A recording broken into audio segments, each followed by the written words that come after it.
Olá, no ar o seu Conexão, o programa que te informa sobre o Legislativo Federal, que é composto pelas duas casas do Congresso Nacional, Senado e a Câmara dos Deputados. E vamos primeiro às notícias do Senado. A Comissão de Ciência e Tecnologia do Senado avalia o Plano Nacional de Banda Larga, criado pelo Decreto 7.175 de 2010. Os senadores foram a São José dos Campos conhecer o satélite que levará o sinal da internet aos locais com dificuldade de acesso à rede de fibra ótica. Lançado em 2010, o Plano Nacional de Banda Larga deverá popularizar o acesso à internet, principalmente em cidades que ficam longe dos grandes centros urbanos. Em regiões da Amazônia, por exemplo, com difícil acesso à rede de fibra ótica, o sinal da internet deverá chegar por meio do primeiro satélite geoestacionário brasileiro, desenvolvido em São José dos Campos, São Paulo. O senador Aníbal Diniz, que faz parte da comissão que acompanha a implantação do plano, esteve em São José dos Campos esta semana. Este satélite geoestacionário, que deve estar em órbita a partir de 2016, em outubro de 2016, ele vai dar uma upgrade no Programa Nacional de Banda Larga, vai permitir uma luz, um facho de luz de internet, de sinal de internet, para todas as regiões do Brasil e certamente com a priorização para a Amazônia em função justamente dessa região ser a mais prejudicada pela dificuldade de chegar à rede de fibra ótica. No dia 4 de novembro, a comissão faz mais uma audiência pública aqui em Brasília para avaliar o Plano Nacional de Banda Larga. Os senadores vão ouvir representantes da Anatel, do Ministério das Comunicações, das empresas e de órgãos de defesa do consumidor. Segundo o senador Aníbal Diniz, até o final de novembro, a comissão deverá apresentar ao governo um relatório com sugestões para o Plano Nacional de Banda Larga. Não dá para se falar em sociedade justa e igualitária se todos não tiverem acesso à informação. A internet é o meio de interação mais utilizado no mundo. Por isso, é um elemento básico e essencial na vida de todos os cidadãos. Esperamos que dê certo essa proposta do Plano Nacional de Banda Larga. Agora, um pouco sobre o meio ambiente. Para você, quais os principais desafios na área ambiental que deverão ser enfrentados pelo país daqui para frente? Esse tema foi explorado na entrevista especial com Mário Mantovani, do SOS Mata Atlântica, gravado pelo programa Eco Senado em sua edição de outubro. Vamos ver. O ambientalista Mário Mantovani, diretor de mobilização do SOS Mata Atlântica, disse que a implantação do Cadastro Ambiental Rural em todo o país, previsto pelo novo Código Florestal Brasileiro, é o grande desafio para o ano que vem. O maior problema ambiental brasileiro é fundiário. Então, com o Cadastro Ambiental Rural, nós vamos estar vendo quem é quem hoje na questão das florestas. São mais de 5 milhões de propriedades em todo o Brasil e a gente quer saber como estão essas propriedades, o que elas têm para proteger, o que tem para desenvolver, como ocupar melhor aqueles 60 milhões de hectares onde tem a agricultura ou como otimizar os 200 milhões de hectares onde tem a pecuária. E com isso o Brasil continuar sendo a grande potência agrícola e ambiental do planeta. Mário Mantovani destacou a criação de um observatório de ONGs para acompanhar a implantação do novo Código Florestal Brasileiro. Cada uma das organizações com as suas especificidades vão acompanhar nos seus estados, onde elas estão, a implementação desse cadastro ambiental rural. O programa mostra também um projeto de lei do Senado que prevê incentivos para a produção de energia solar em residências. Para incentivar o desenvolvimento desse mercado, o Senado analisa um projeto de lei para isentar do imposto sobre importação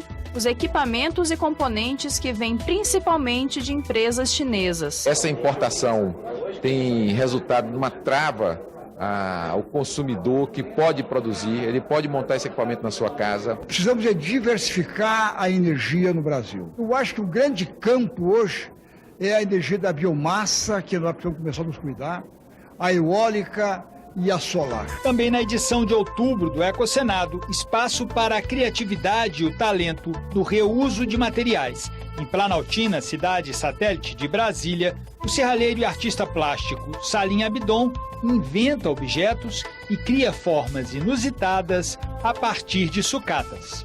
É um cárter de um motor de um carro, né? Onde fica o reservatório de óleo. Aí daqui eu estou inventando aqui um bicho aqui, que pode ser um leão, um cachorro, qualquer coisa. Você usa a solda. Também aí usa a lixadeira, as mesmas ferramentas usadas na serralheria. O Ecocenado vai ao ar no sábado às 8 da noite e no domingo às 8h30 da manhã e às 4 da tarde. Eu sempre gostei assim de trabalho manual, assim, fazer algum artesanato, alguma coisa, né?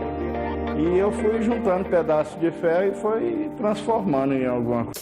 O mês de outubro é dedicado à conscientização contra o câncer de mama em todo o mundo. O Congresso Nacional também participa desta campanha. No último dia 16, a Procuradoria Especial da Mulher fez uma audiência pública sobre a doença que pode atingir 57 mil brasileiras neste ano. O debate fez parte do projeto Quintas Femininas. Os convidados discutiram o rastreamento e a prevenção do câncer de mama. O representante do Instituto Nacional do Câncer explicou que o Ministério da Saúde recomenda as mamografias a partir dos 50 anos. Uma vez a cada 2 anos, mulheres de 50 e 69 anos. Primeiro, por conta disso, não há um benefício claro de fazer anualmente. Segundo, os riscos aumentam. A possibilidade de você ter um resultado falso positivo, ter novos exames e possíveis complicações, de você ter um sobrediagnóstico, diagnóstico excessivo, e também a radiação. Mas a Sociedade Brasileira de Mastologia acredita que o exame deve começar a ser feito mais cedo. O rastreamento a partir dos 40 anos, porque existem dados que mostram que existe algum ganho nessa população em diminuição de mortalidade. Esse ganho é pequeno quando você compara com a faixa de idade de 50 a 69 anos, mas ele existe. As representantes da Associação de Mulheres Mastectomizadas e da Rede Feminista de Saúde defenderam atitudes individuais e políticas públicas de prevenção ao câncer de mama. Conheça o seu corpo, conheça a sua mama. E se você tem algum caso de câncer na família, se sua mãe, se sua tia ou se sua irmã teve câncer de mama, você é uma paciente de alto risco. Então você sim deve ter um cuidado maior. Tem mulheres, elas estão sendo diagnosticadas quando a doença já está bastante avançada. E nós queremos que isso seja contido, porque essas mortes são evitáveis. E a Rede Nacional Feminista não se conforma com mortes que são evitáveis. Exatamente isso. Muitas mortes pelo câncer de mama são evitáveis. Então faça a prevenção regular. Seja responsável com você e sua família, porque outras pessoas dependem de você e do seu amor. Agora, as eleições. Há poucos dias do segundo turno, os candidatos que disputam o voto dos brasileiros enfrentam um desafio: diminuir a abstenção e o elevado índice de votos brancos e nulos. Para o Congresso Nacional, a falta de interesse atingiu 1 em cada 3 eleitores. Dê só uma olhada. O voto é momento de decisão. É nessa hora que são definidos os ocupantes dos poderes executivo e legislativo pelos próximos 4 anos. Mas um grande número de eleitores deu pouca importância a essa escolha no primeiro turno.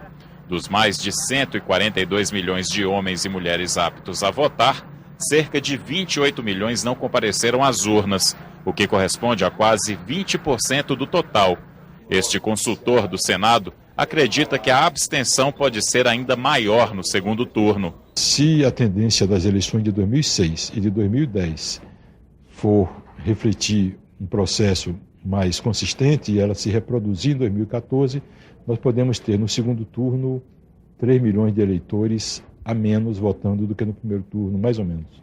O número de votos brancos e nulos também foi elevado.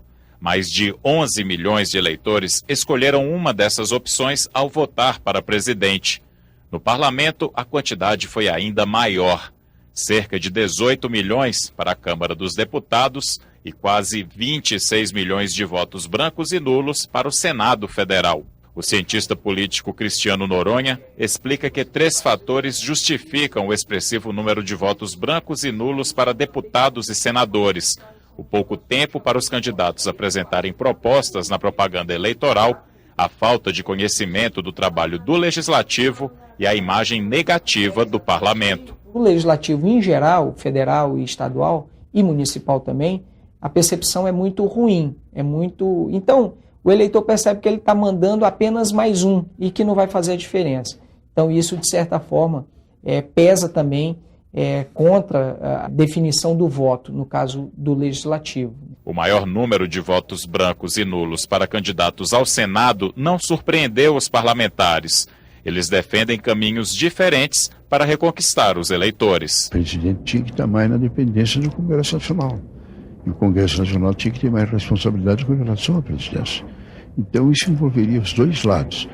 O presidente debateria, analisaria com o Congresso Nacional as coisas que deviam serem feitas, e o Congresso Nacional, na hora de votar, pensar duas vezes para votar um projeto que tivesse significado para a sociedade brasileira.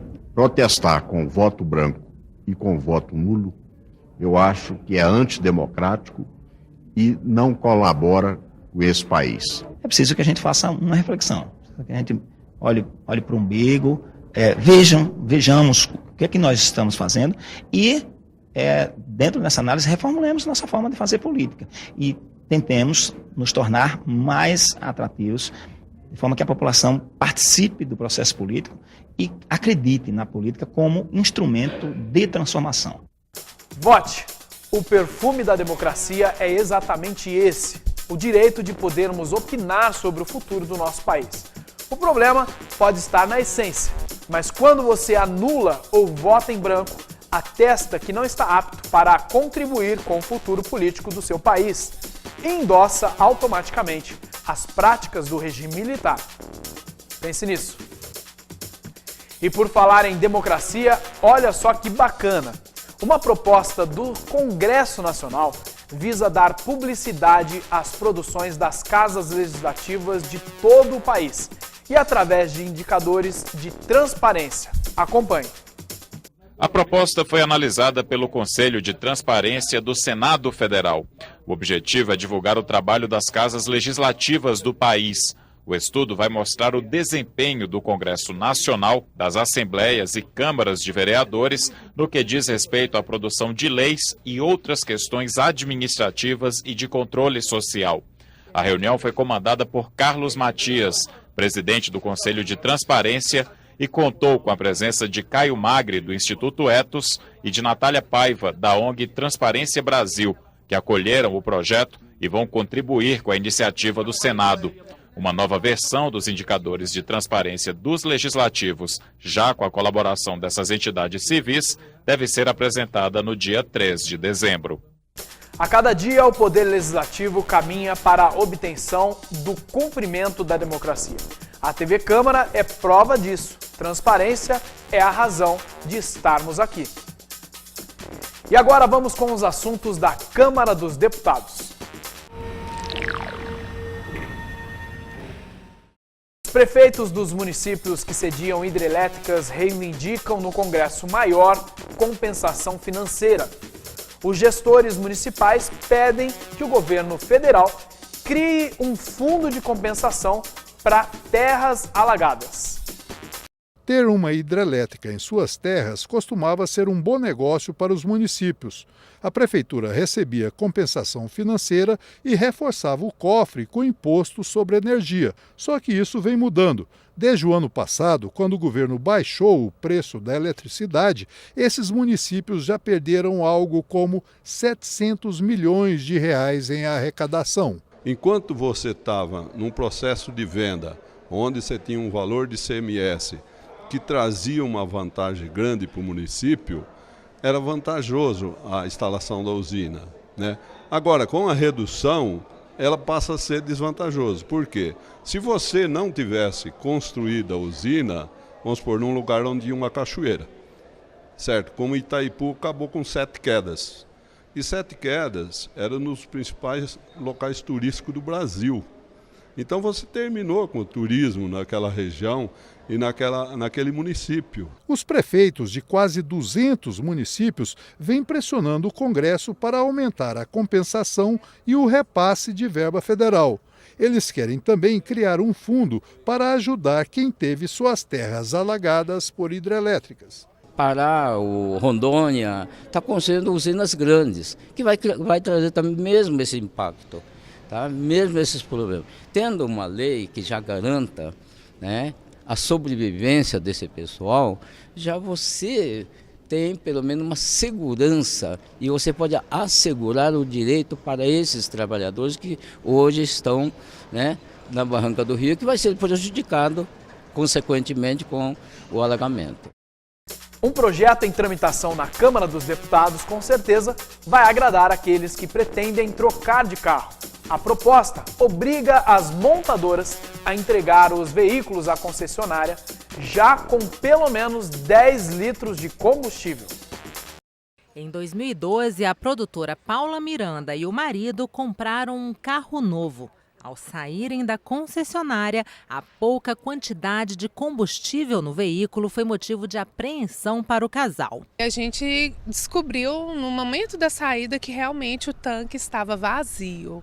A nossa sorte é que próxima à concessionária tinha um posto de combustível, porque senão a gente ia passar um aperto muito grande, ia ser uma dificuldade muito grande. Para evitar dores de cabeça ao consumidor, uma proposta em análise na Câmara obriga as montadoras a entregar os veículos à concessionária já com pelo menos 10 litros de combustível. O projeto estabelece multa de R$1.000 por automóvel a quem descumprir a regra. A saída que a lei que apresentei prevê é obrigando o fabricante a, quando entregar às concessionárias, já entregue o equipamento em condições que ele possa sair da loja e ir até o primeiro posto de gasolina. Essa é uma legislação que pretende, sobretudo, proteger o consumidor e também resolver um problema aparentemente simples, mas que causa muitos constrangimentos às pessoas que vão adquirir um veículo novo. Tá aí, boa iniciativa da Câmara. Já não basta o tanto de impostos que temos que pagar ao adquirir o veículo? E também está em análise na Câmara um projeto de lei que acaba com o chamado saidão de presos que cumprem pena em regime semiaberto, que é o direito de sair da prisão para passar datas especiais com família, como o Natal, por exemplo. A proposta é polêmica e divide opiniões. Veja algumas delas na reportagem de Jaciene Alves. O saidão só é permitido para presos do regime semiaberto, aquele em que a pessoa dorme na prisão, mas pode sair durante o dia para trabalhar. Para ganhar o direito de passar datas comemorativas com a família, como o Dia das Mães e o Natal, o preso precisa ter cumprido, no mínimo, 1/6 da pena e apresentar bom comportamento. A decisão cabe a um juiz de execução penal.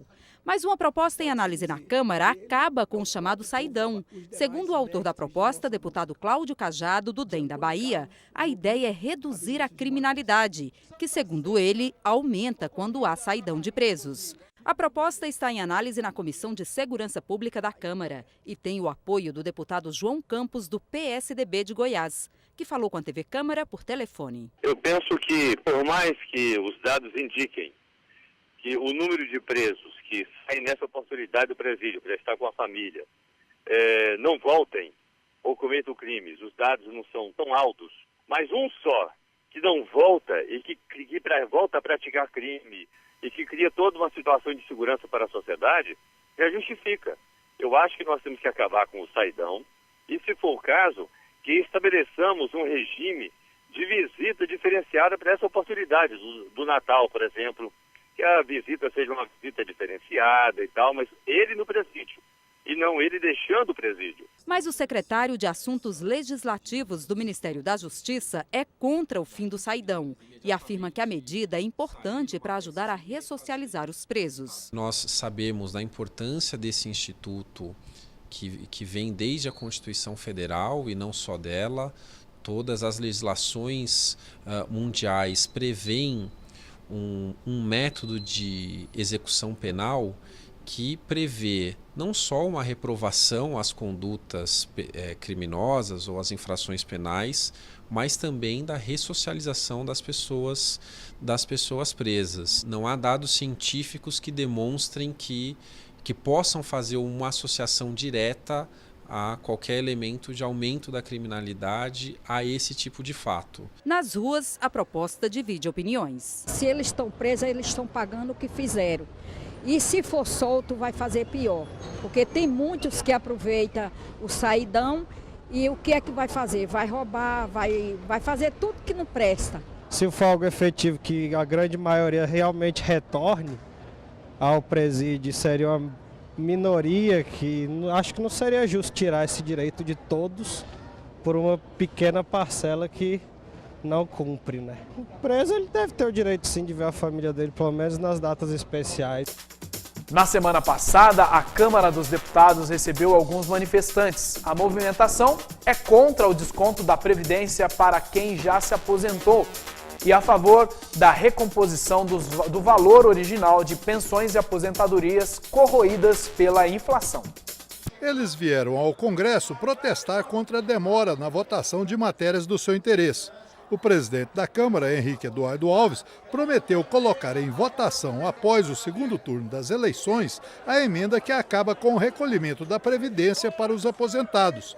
E também o projeto que recupera o valor original das aposentadorias. As outras duas PEC, a 4434, é onde recupera todas as percas salariais do aposentado de 91 para cá, e a PEC 555, aonde acaba com aquele desconto dos inativos que aposenta e continua pagando. A gente acha isso um absurdo, você paga a vida inteira a Previdência, aí aposenta e continua pagando. E eu fico por aqui, obrigado pela sua companhia, até a próxima!